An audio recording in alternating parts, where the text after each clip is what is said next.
गर्मी में गरीब वर्सेस अमीर का स्कूल। चलो टाइम से चाय पानी तो बन गया। दिनेश जी चाय लीजिए। हाँ, लाओ दो। ये क्या करुणा, आज फिर लाल चाय बनाई है? दूध नहीं था क्या? जी दूध तो था, लेकिन गर्मी से पूरा का पूरा आधा किलो का दूध फट गया। सुनिए, आपने पारस और पूजा के स्कूल के बारे में क्या सोचा है? मुझे थोड़ा सा टाइम दो करुणा, इस साल दोनों को स्कूल में दाखिला दिला देंगे। जी अच्छा, मैं माँ जी को चाय दे के आती हूँ।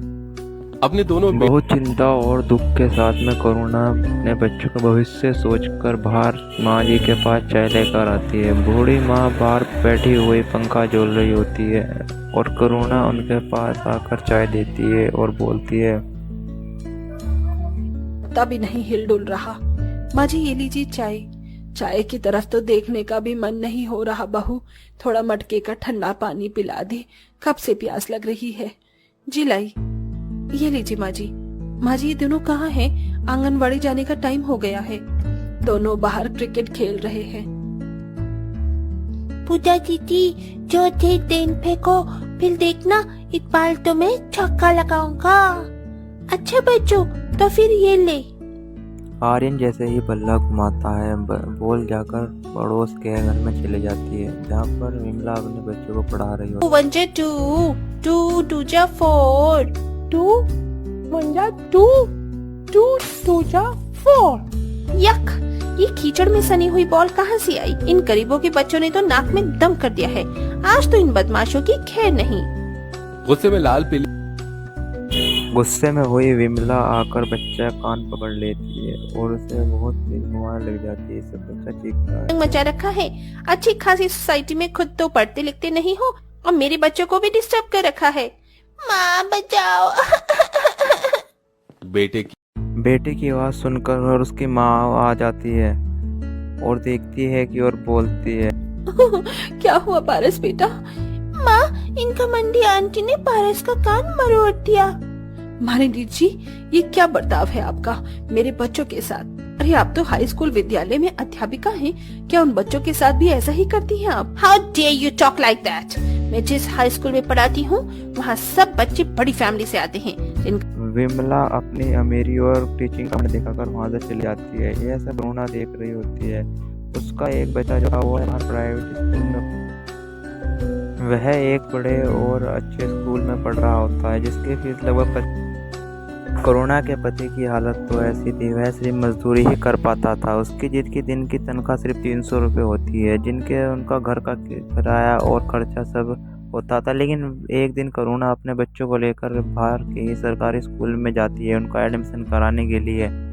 लेकिन स्कूल की हालत देखकर वह परेशान तो होती है, वो चिंता भी। आपकी दोनों बच्चों का नाम लिख गया है, कल से ये स्कूल आ सकते हैं।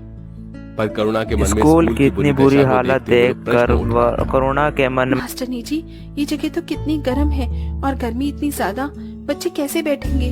कोई पंखा भी नहीं लगा है यहाँ तो।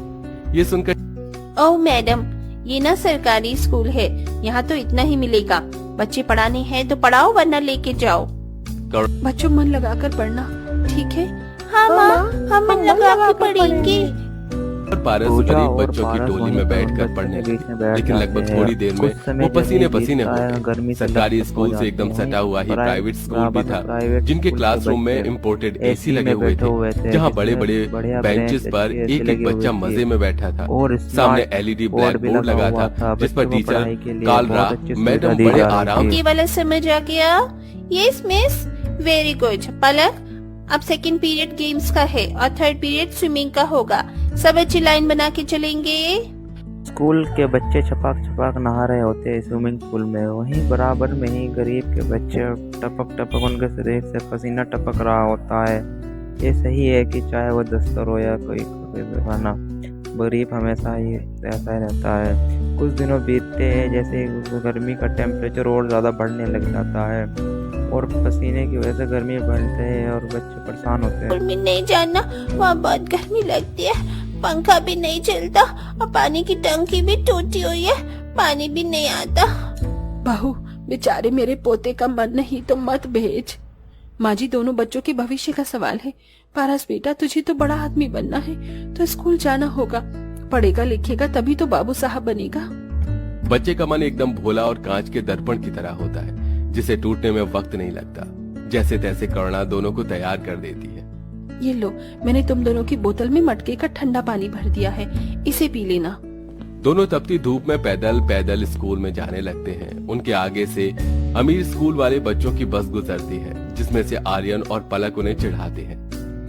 ये देखो देखो देखो, सरकारी स्कूल वाले गरीब बच्चे।